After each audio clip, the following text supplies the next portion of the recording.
Hello, my name is Shivanjali and I'm here to do a meet and greet with our IPSA academic team. The purpose behind this meet and greet is to understand how the team is planning to forge their way ahead in these present COVID times. Let's begin with Aarti ma'am. She is the academic head at IPSA. She plans the curriculum and shares it with the team to implement it further. Hi ma'am, how are you?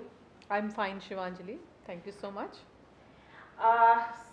Ma'am, first of all, before we begin our conversation, I just want to ask you that since we're all at home these days, have you learned any new skill? Have you picked up any new hobby?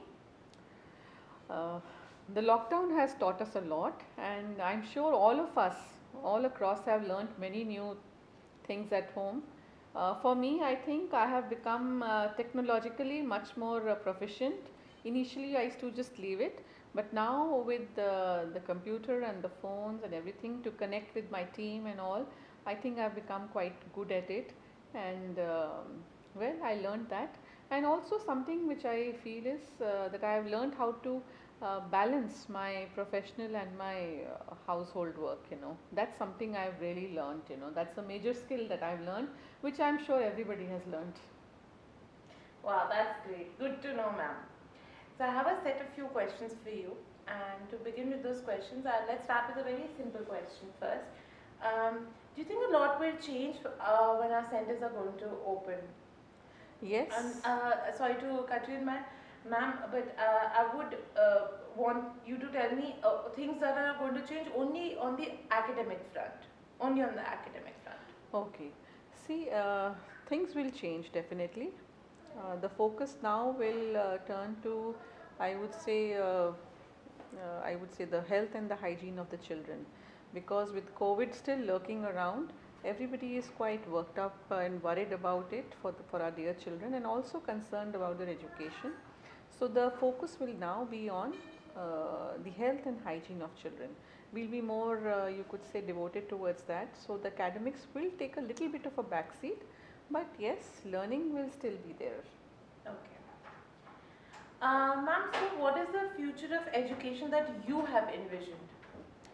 See, the future of education, if you ask me, I would like to, cut down to it as what IPSA is going to be doing. So, with small children, since we are into daycare, business, so it's more how we will deal with the children post COVID. Uh, the focus now will be more on making the children independent. The focus will be now more on working on the life skills. After all, each child has to be independent, has to know how to do things independently, because again, health and hygiene are at stake. So, the main focus will be on that, but of course, learning will be there. There'll be small batches of children, and our focus, like I just mentioned, would be more on everyday simple life skills. Okay, yeah, I agree with you. How do you think the teachers will cope up with this change? First of all, the teachers, they are looking forward to having the children back in the centers, because the lockdown has, you know, the teachers are missing the children. But yes, the teachers will cope up in a way that they will become more organized, because until and unless they're organized, and how they are going to impart their learnings to the children has to be very clear. There has to be clarity in that. So they will have to learn how to do that. And initially, there would be like the teacher is, she's able to, hold a child, and, try to, guide the child, now it's going to be a little bit more difficult. Her instruction, her mode of instruction needs to be better, and they will cope up. They will cope up because the trainings are going on, and the trainings are very much there. All teachers are being trained how they will work in the classes post COVID. Regular trainings also on that, with proper modules, with proper, you could say, role plays are in process and are happening all across. And ma'am, what about the children? Like, how do you think they will cope up with this change? Well, I think the children would be very happy to come back to the schools and to the centers, Of course. because see, they are all they are missing their friends, their peers, so they will look forward to it. But yes, it will be a bit hard on the children to stay away from their friends. Yeah. After all that usual, Mhm. jostling around, pushing around, like being with their friends, hugging them, and now they are not allowed to do that. you know so, and these past 7 months, it has been a process where, all of us, we're not too close to each other. So for children, it is a little bit difficult, but I'm sure they will also learn, they will also adapt, isn't Sure. it? Moving on, I want to know that how do you think the parents can help in contributing and making this way of teaching a bit more effective? See, school and home always goes together. They are the wheels of the same cart. So they have to go together, and parents, they have been contributing before also, and they will contribute more, because unless they contribute, unless they see, we both have to help each other. Hmm. Like the teachers and the parents at home, we all have to help each other. So the parent help is sought, and since they are equally concerned about their child's health, hygiene, and also his learning. Every parent wants the child to have you could say a pure holistic growth, keeping all the developmental domains in place. So their help is required, and they will contribute. They are doing it. They have been always doing it. Yeah.